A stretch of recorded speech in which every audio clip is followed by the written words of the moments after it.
अन्याय अत्याचार को बढ़ावा दे रही है उसको हटाना जरूरी है। जो लोग चाहते हैं कि ईवीएम से चुनाव हो वो हाथ खड़ा कर लो। जो लोग चाहते हैं बैलेट पेपर से चुनाव हो जरा दोनों हाथ खड़ा कर लो।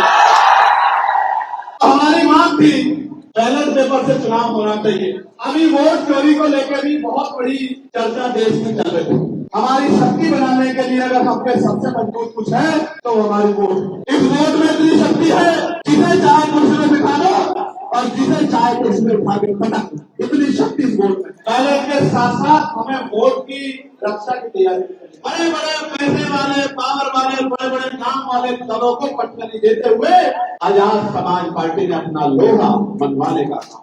हमारी ये मांग थी कि प्राइवेट सेक्टर में भी SC ST OBC के लोगों को आरक्षण का लाभ मिलना चाहिए। जिस तरह से SC ST OBC का अन्याय प्रचार हो रहा उसको रोकने के लिए 69,000 शिक्षक भर्ती में 20,000 पदों पे घोटाला हुआ था। 20,000 खरों को मुख्य धारा में आने से रोकने का काम है उत्तर प्रदेश की सरकार ने। इस निकम्मी सरकार को उखाड़ के फेंकने के अलावा हमारे पास कोई विकल्प नहीं है।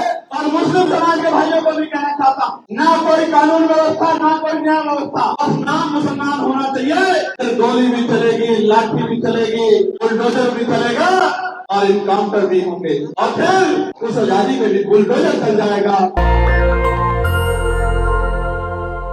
और यहाँ के पत्रकार बंधुओं को यह जानना चाहिए कि इस कार्यक्रम का नाम प्रबुद्धजन सम्मेलन क्यों।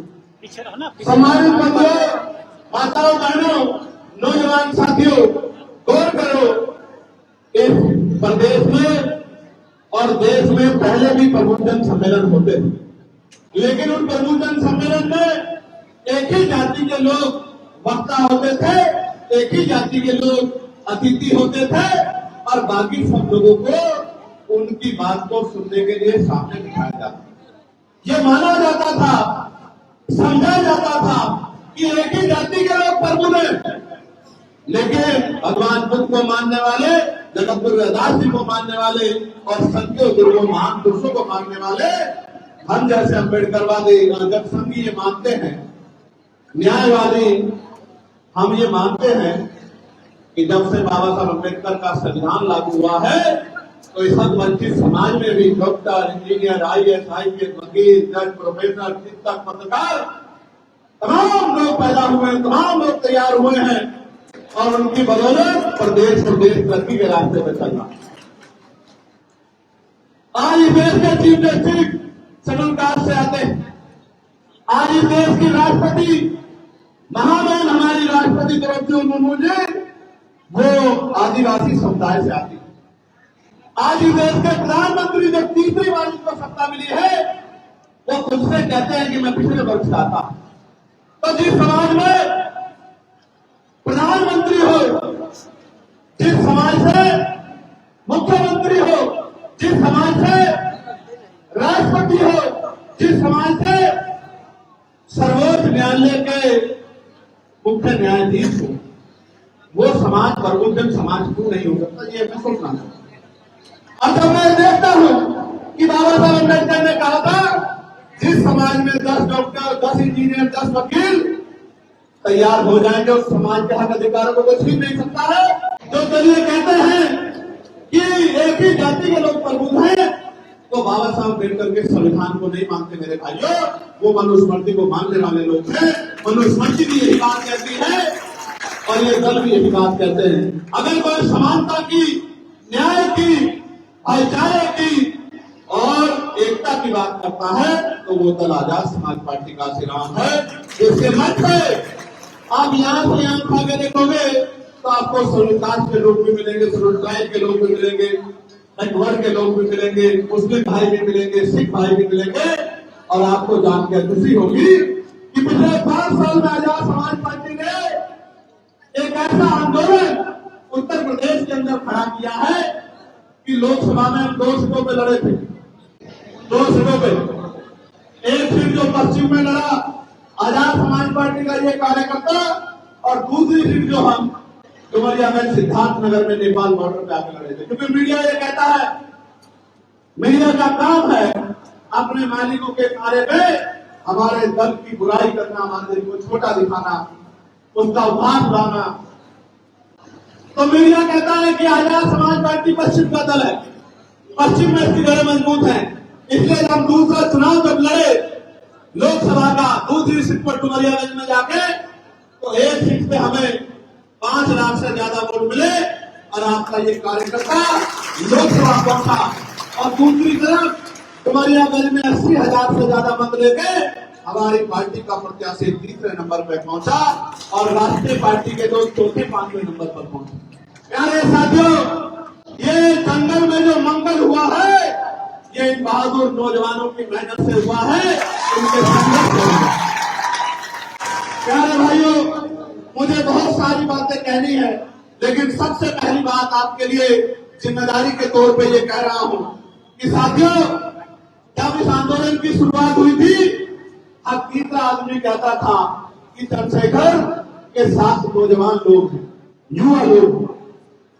ये कह के पता नहीं वो क्या साबित करना चाहते थे। या तो वो ये कहना चाहते थे कि युवा कमजोर होता है, या वो ये कहना चाहते थे कि युवा गैर जिम्मेदार होता है, क्या वो ये कहना चाहते थे कि युवा कुछ कर नहीं सकता है। आज मैं उनको कहना चाहता हूं, इन युवाओं के बदौलत और समाज के उस मजबूत संघर्षशील तबका जो उम्र में तो 50 के करीब पहुंच गया, 60 के करीब पहुंच चुका, लेकिन महापुरुषों के मिशन को चलाने के लिए उनका दिल युवा वाला है। इन तमाम साथियों के बदौलत बड़े बड़े पैसे वाले, पावर वाले, बड़े बड़े काम वाले दलों को पटखनी देते हुए आजाद समाज पार्टी ने अपना लोहा मनवाने का काम, और युवाओं की इस तरह की मजाक उड़ाने वालों को 24 में सबक सिखाया मेरे युवा भाइयों ने, और आने वाले तीसरे पंचायत चुनाव में भी सबक सिखाएंगे मेरे युवा भाइयों।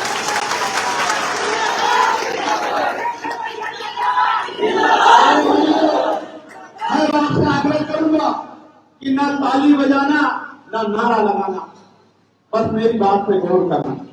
मैं मानता हूं पसीना टपक रहा, बिल्कुल टपक रहा, ये छिपा हुआ नहीं है किससे, लेकिन बस एक बार अपने दिल पे हाथ रख के बताओ, जब ये अन्याय, गुंडागर्दी की लाठी हमारे घर तक पहुंचती, जब ये जुल्म जाति की लाठी हमारे घर तक, हमारी बहनों के स्कूलों तक पहुंचती है, वो आंसू खतरनाक होते, तकलीफ दे होते हैं, या ये पसीना तकलीफ दे? बताओ।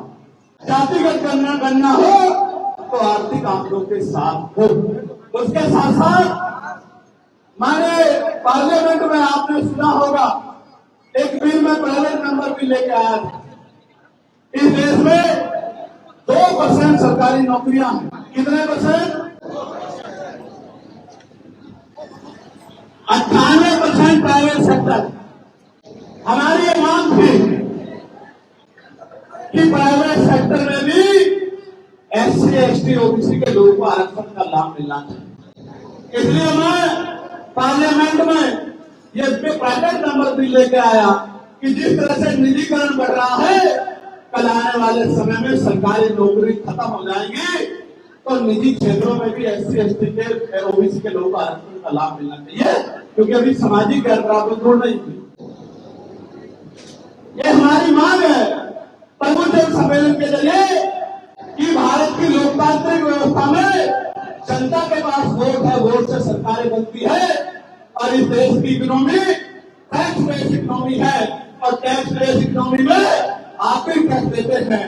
जो टैक्स देते हैं उनके हितों की रक्षा करने की जिम्मेदारी सरकार की है। इसलिए प्राइवेट सेक्टर में भी आरक्षण की व्यवस्था SC, ST, OBC के बच्चों को होनी चाहिए। बता, होनी चाहिए, होनी चाहिए। इसका मैं उदाहरण आपको बताता।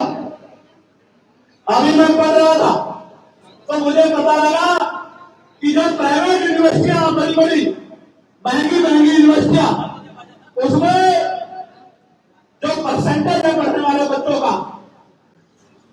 OBC के 11% बच्चे उन यूनिवर्सिटी में पढ़ते हैं। कितने परसेंट? जोर से बताओ, जोर से बताओ, और जोर से बताओ। और SC, ST के तो 1% भी बच्चे उन यूनिवर्सिटियों में नहीं पढ़ते। क्यों नहीं पढ़ते आप समझो? इसलिए नहीं पढ़ते क्योंकि उनकी फीस बहुत महंगी है, और यहाँ तो रोटी खाने के भी लाले गरीबों के ऊपर पड़े।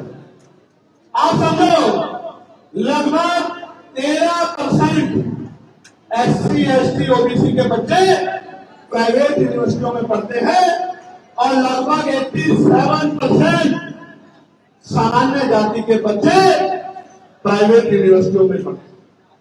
प्राइवेट यूनिवर्सिटियों में पढ़ते हैं, वहीं से प्लेसमेंट मिलता है, प्राइवेट कंपनियों में जॉब पे चले जाते हैं और SC, ST, OBC के बच्चे सरकारी स्कूलों में खाप छानते रहते हैं।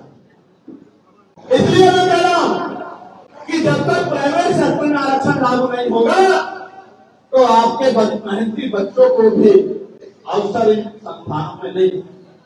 क्या साथियों, जिस तरह से SC, ST, OBC का अन्याय प्रचार हो रहा उसके लिए, उसको रोकने के लिए जो सरकार अन्याय प्रचार को बढ़ावा दे रही है उसको हटाना जरूरी है।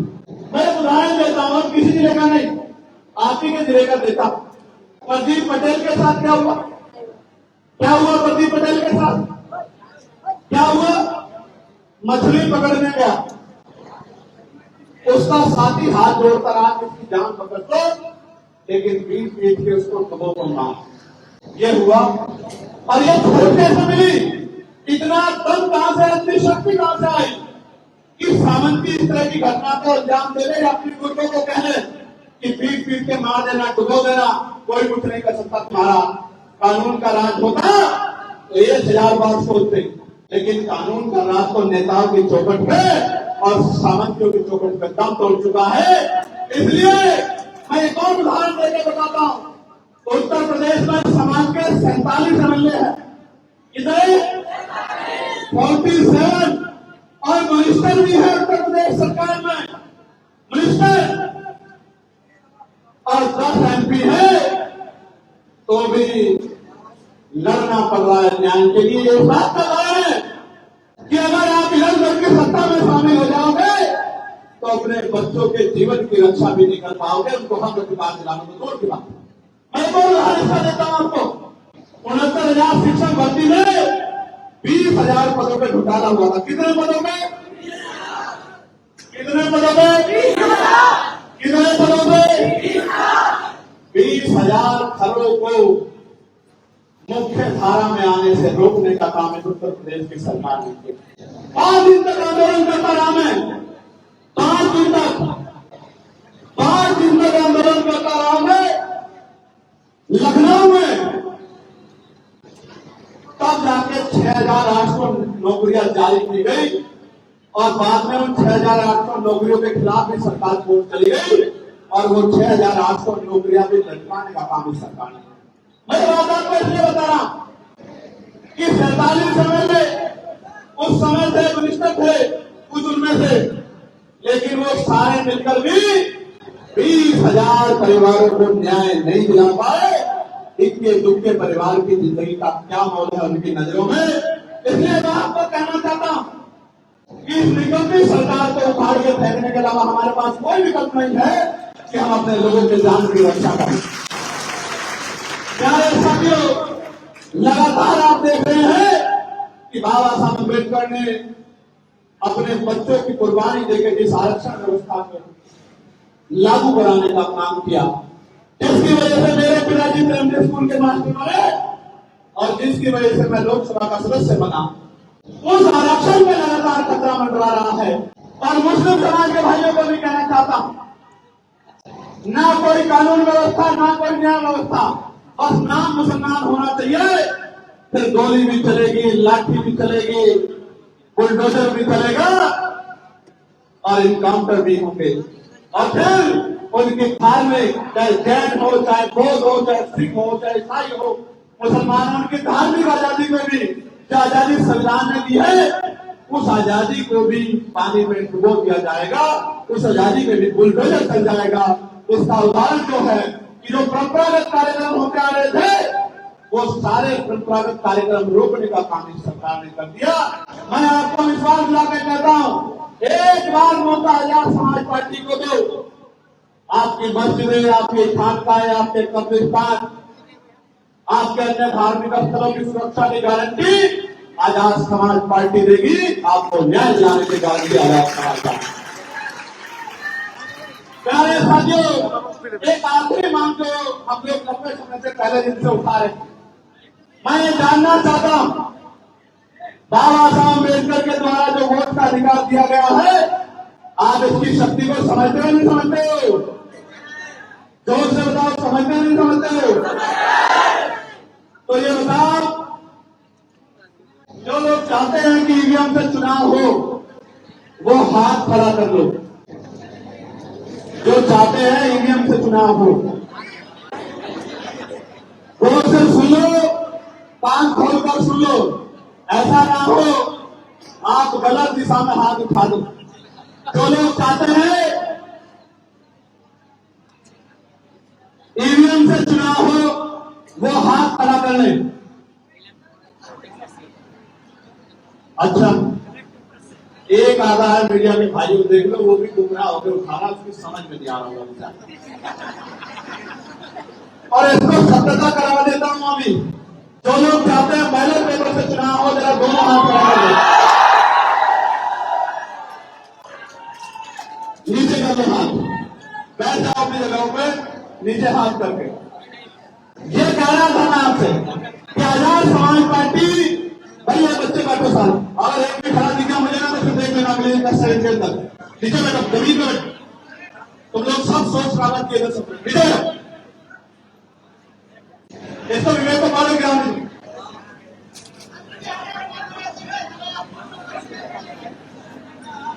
हमारी मांग थी कि बैलेट पेपर से चुनाव होना चाहिए और भारत में लोकतंत्र जो जनता चाहती वो होना चाहिए। होना चाहिए नहीं होना चाहिए?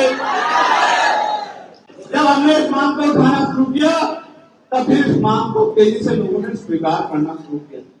प्यारे साथियों, अभी वोट चोरी को लेकर भी बहुत बड़ी चर्चा देश में चल रही है और हमारे पास तो नोट होना हो, हमारी शक्ति बनाने के लिए अगर हम पे सबसे मजबूत कुछ है तो हमारी वोट। इस वोट में इतनी शक्ति है, जिसे चाहे कुर्सी में बिठा दो और जिसे चाहे कुर्सी में उठा के पटक दो, इतनी शक्ति इस वोट में। लेकिन सम्मानित साथियों, अब इस वोट की रक्षा कैसे करोगे? इस वोट की रक्षा ऐसे होगी जब आप सब लोग, जो एक नारा मैंने एक 10 दिन पहले दिया कि हमें इस वोट की रक्षा, माननीय काशीराम साहब कहते थे बैलेट के साथ साथ बुलेट की तैयारी भी करनी पड़ी। कहते थे नहीं कहते थे? लेकिन मैं आपसे कह रहा हूं, बैलेट के साथ साथ हमें वोट की रक्षा की तैयारी भी करनी पड़ी। कैसे? आपके बूथ में, वार्ड में जो पढ़े लिखे नौजवान हैं, कंपटीशन की तैयारी कर रहे हैं, 11वीं में है, 12वीं में है, 10वीं में है, 18 साल पार हो गए हैं, जो ठंडा उठाकर मेरी एक आवाज पर दिल्ली तक चले जाते हैं, लखनऊ तक चले जाते हैं, जो मुझे देखने के लिए आंधी तूफान में खड़े रहते हैं, जो मेरी एक आवाज पर अच्छे से अच्छे ताकतवर जालिम को मुंह तोड़ जवाब देने के लिए तैयार रहते हैं। उन भाइयों से कह रहा हूं जो मेरे सामने बैठे हैं, भले मेरा नारा मत लगाओ, जिंदाबाद मत करो, मुझे माला ना पहनाओ, मुझसे मिलो मत, लेकिन अगर सच में मुझसे प्यार करते हो तो इस समय को बर्बाद मत करो। हर व्यक्ति, हर नौजवान अपने अपने वोट की जिम्मेदारी उठाओ, वोट वॉरियर बनो, वोट रक्षक बनो, डेटा तैयार करो, एक एक वोट को संगठित करो, मेरी बात को घर घर तक पहुंचाने का काम करो।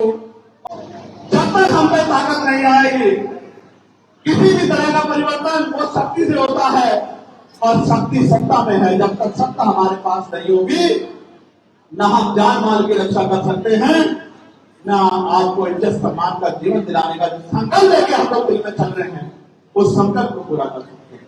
मैं आपके सामने ये बात दोहराना चाहता हूं। मैं जब लोकसभा में गया, 1 साल से ज्यादा का समय हो गया। बहन मनीषा जो हरियाणा की हमारी बहन थी, आप लोगों ने देखा होगा 9 दिन तक उसकी बॉडी लेकर उसके परिवार के लोग बैठे रहे। उस बहन की आवाज को हमने पार्लियामेंट में उठाने का काम किया और सरकार को सीबीआई जांच की घोषणा कर दी। घर से निकल के वो कमेटी, सेंट्रल कमेटी बनाना और जो प्रत्याशी आजाद समाज पार्टी के आएंगे उनको वोट की ताकत देना, फिर आप देखना आजाद समाज पार्टी दिन दोगुनी रात चौगुनी कितनी तरक्की करती है और 2027 में आपकी कितनी मजबूत आवाज बनती है। आप मेरे बात पे आए दल में ताकत बनेगी भाइयों। तो जो बातें मैंने आपको बताई है उनको पहले ही दिन से उन पे काम करने का काम हम करेंगे। किसानों की आमदनी बढ़ाने का काम करेंगे, न्यूनतम वेतन बढ़ाने का काम करेंगे, ग्राम पंचायतों तक रोजगार पहुंचाने का काम करेंगे। महिलाओं के ऊपर जो कर्ज है विभिन्न समूह के द्वारा जो लाद दिया गया है उस कर्ज माफी के काम को भी हम करने का काम करेंगे। बिजली के दाम कम करेंगे, पेट्रोल डीजल के दाम से हटा के उसके दाम हम लोग कम करेंगे, जनता के लिए स्कूल बनाएंगे और जो करना ही है सरकारी स्कूल को इतने शानदार बनाएंगे कि 5 स्टार स्कूल भी सरकारी स्कूल के सामने बन के दिखाएंगे। कितने विषय होंगे उतने अध्यापक होंगे, कई अध्यापकों की कमी नहीं होगी। फीस इतनी मिनिमम होगी कि गरीब से गरीब व्यक्ति भी अपने बच्चों को आसानी से पढ़ा पाए। पंखे होंगे, कूलर होंगे, इससे भी काम नहीं चलेगा तो एसी लगाने का काम करेंगे, लेकिन अपने बच्चों को पढ़ाने का काम करेंगे। प्यारे भाइयों, 2000 रुपए नहीं दे पाएंगे अपने घर परिवार के लोगों को, 5 किलो राशन नहीं दे पाएंगे, लेकिन ऐसी शिक्षा देंगे कि 50,000 रुपए की नौकरी करने में आपके बेटे को कोई कठिनाई नहीं आएगी। 2000 रुपए के महीने के सहयोग से आपकी गरीबी नहीं कटेगी, 500 रुपए के 400 रुपए के राशन से नहीं गरीबी कटेगी, लेकिन 50,000 रुपए की नौकरी जब आपका बेटा बेटी करेगा तो आपकी गरीबी के दिन दूर हो जाएंगे और आपको इज्जत सम्मान की जिंदगी भी मिलेगी। मेरी बात का प्यारे भाइयों, सरकारी अस्पतालों में ऐसी सुविधा करेंगे कि प्राइवेट अस्पतालों में ताले लग जाएंगे। मेरी बात को आप याद रखें। प्राइवेट अस्पतालों के परिवारों में कोई बीमार होगा तो अपने बच्चों का इलाज कराने के लिए सरकारी अस्पताल के साथ जोड़ेंगे। डॉक्टर भी होंगे, सारी मशीनें भी होंगी, टेस्ट भी मुफ्त होंगे, दवाइयां भी मिलेंगी, सुविधाएं भी होंगी और तो हॉस्पिटलों की बिल्डिंग भी ऐसी होगी कि प्राइवेट हॉस्पिटल की ये जो मालिक है उनका कैबिन भी ऐसा नहीं होगा जैसे सरकारी हॉस्पिटल की बिल्डिंग बनाने का काम करेंगे आपके लिए।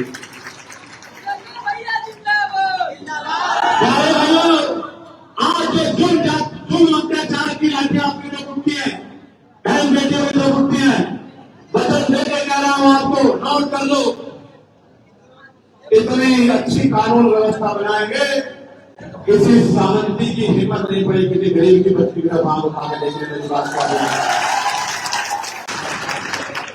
आज जो जमीनें दबा कर बैठे हैं, कल आपकी जमीनें दबाना तो दूर, जिन्होंने जमीन दबा रखी कागज लेके आपके घर घूमते फिरेंगे अपनी जमीन वापस ले लो, उससे पहले कि तहसीलदार भाई तक की बात पहुंच जाए अपनी जमीन वापस ले लो।